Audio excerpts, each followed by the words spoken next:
The joy of motherhood. A 45-year-old woman cuddling her twin sons.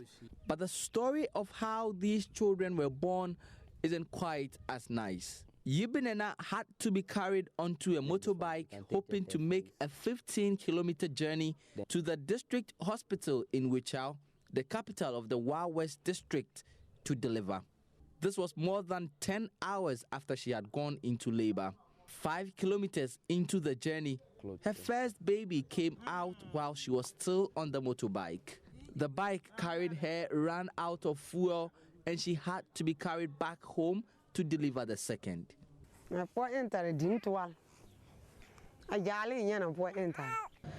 I was pregnant, I suffered. I really suffered. I have given birth 8 times before my twins. Immediately after the first month in my pregnancy, I started falling sick. My chest, I was anemic, and the nearest clinic is 6 kilometers from here. And when I went there, they gave me only paracetamol. I had to go to the district capital. It is 15 kilometers away. When I got there, I could not walk. I didn't have money. My husband didn't have money. We only get money from burning charcoal, and because I was pregnant, I stopped the charcoal work. I didn't have money for transport.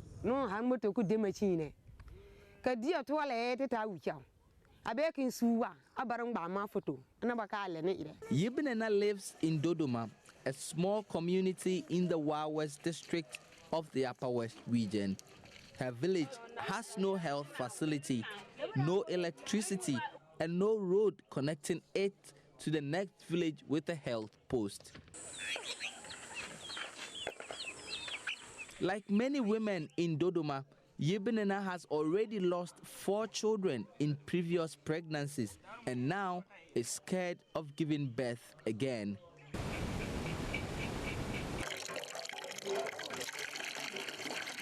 This is Pensua. She has an even terrible story than Yibinena, bleeding 4 straight days in her last pregnancy. When she finally reached the closest CHIPS compound, she was told she had lost the baby. There's a CHIPS compound 6 kilometers away, but when we go there, there are no nurses there. So we walk there and find that the facility is empty. So that is why we go to the district hospital. Even if you send a patient there, you won't find anybody there. It's an empty facility. About 300 deaths are still recorded in every 100,000 live births in Ghana, despite the huge efforts made at reducing maternal mortality.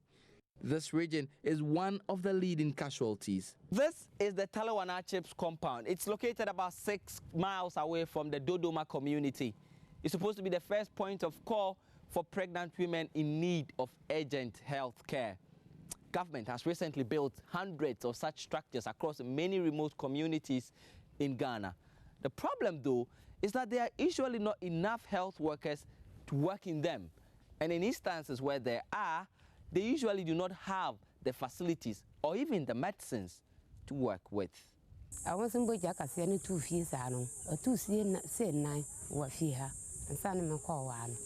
If I had given birth, it definitely would have been a human being, so I would have been happy to have him. But he died, so there's nothing I can do.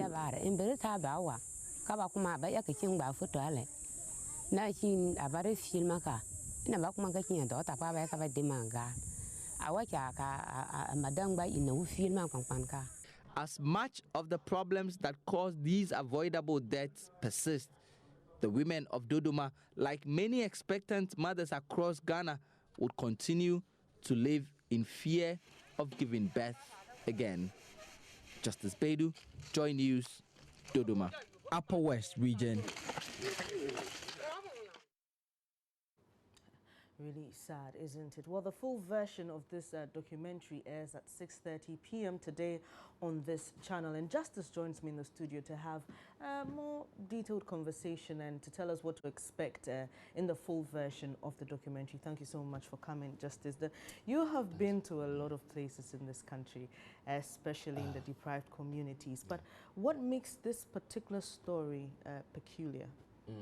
I think, thanks, Benis, for having me. I think that the story of women and children dying at birth has obviously been told over and over again. And so, as a journalist traveling around, sometimes you are tempted to ignore some of these things when you come across them. But about 4 months ago, when I lived in this community working on this documentary, it was almost like every woman I met had a story of losing a baby at birth, and for them it has become so normal for them that they just feel that, yeah, I mean, if a child dies or a woman dies whilst giving birth, it's okay, and basically the issues are the same to what it is in many parts of the country, which is that they don't have easy access to health facilities, and then the services that are provided for women who need these services. And this is a community, Dodoma, that has no road connecting it to other communities around it. It has no electricity, no mobile telephony service, basically nothing, you know. And so it was a difficult experience for me. I mean, I've seen a lot of these in many parts of this country that I've been, but then this one was more striking for me. And the very day we had arrived in this small village, I found everybody in the town, about 500 of them, gathered on this path that they are trying to expand on them by themselves, using cutlasses and hoes, and women carrying stones and dumping them into huge gullies that are supposed to be that are on the roads, that, I mean, what they call a road. So yeah, so that is, first of all, the motivation behind this documentary, to sort of shed more light on the issue that we know already. But then also, what is different about this film for me is this is the very first time I'm doing a documentary that has no commentary at all. Like I said, the issue of maternal death and infant death it's been sort of an overflogged horse in this country. But I felt that I needed to give the people the opportunity to say their own story in their own words. And so I didn't have to come and sit back in a car and try to write my own words and then describe exactly for them what so exactly they're going I through. felt handing over the microphone to them, for them to say what their story is, was a more powerful way that they could get their message across. And obviously this is not an all doom story. It's obviously also about how government is helping by putting up CHIPS compounds, several of them. The government wants to build about 1,500 of these CHIPS compounds, small facilities that are supposed to be first points of call for mothers like these ones in small communities all over the country. They want to build about 1,200 of these before 2017 at huge cost, obviously, with funding from donor partners and all. But then the point is that most of these aren't working as they should, either lack of health personnel to work at these facilities, or the basic things to work with.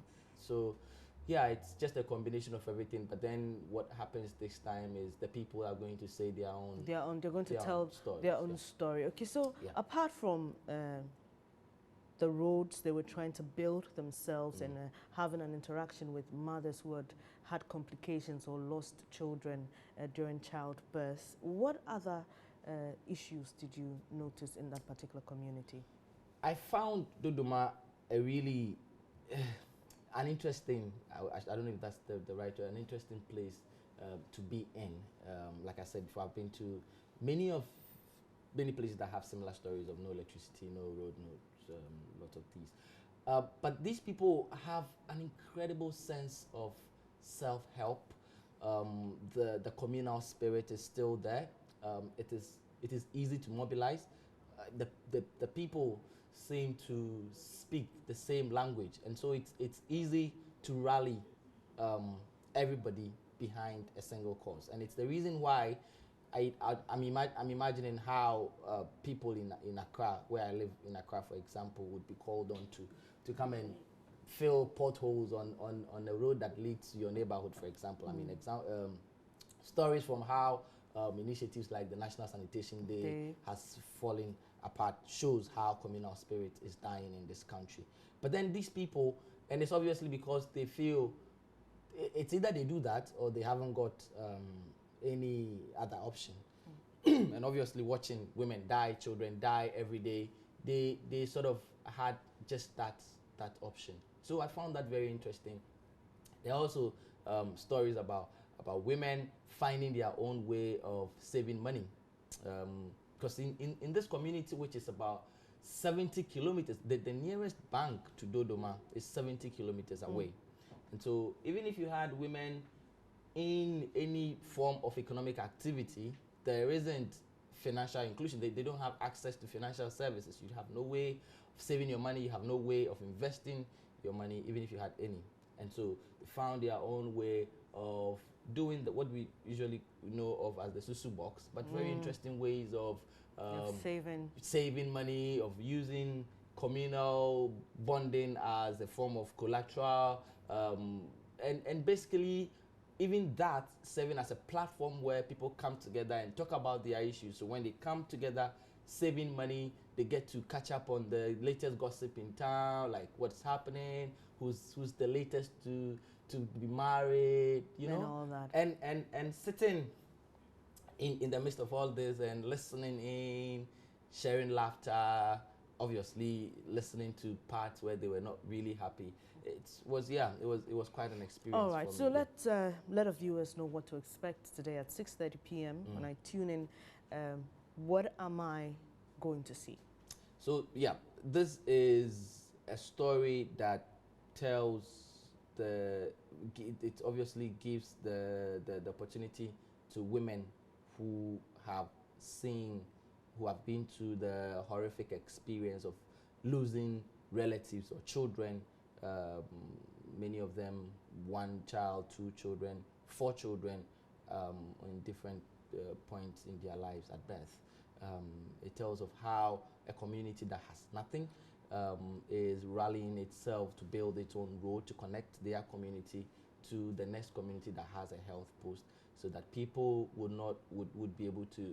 could be easily transported when they need the health services. But then it's also a story that highlights the work that government is doing to at least provide some of these really necessary health services in hard-to-reach communities in Ghana, but then point out the flaws in the policy of putting up CHIPS compounds, which is making them more accessible to the people who need them the most. Yeah. All right, thank you so much, Justice Bedu. Well, you can catch up with that full documentary at 6:30 p.m. today on the Joy News channel. Is dying to deliver, and as part of the Poverty and Politics series. And my colleague Justice Bedu visited Dodoma in the Upper West region and has put together a really great documentary that focuses on maternal mortality and the community spirit of these people. You're still watching the AM show. When I come back, I'll be talking to the president of the Unemployed Association in Ghana, and we'll find out from him why he thinks the Electoral Commission should employ some unemployed graduates in this year's electoral process. Please stay on. Sometimes we feel like we are not part of Ghanaians.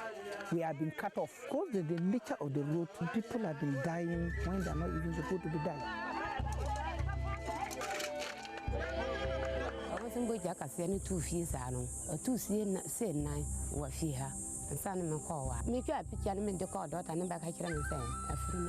Ghana's government is investing big in putting up health posts to provide much needed maternal health care. So why are women still dying at birth? Dying to deliver this September on Joy News.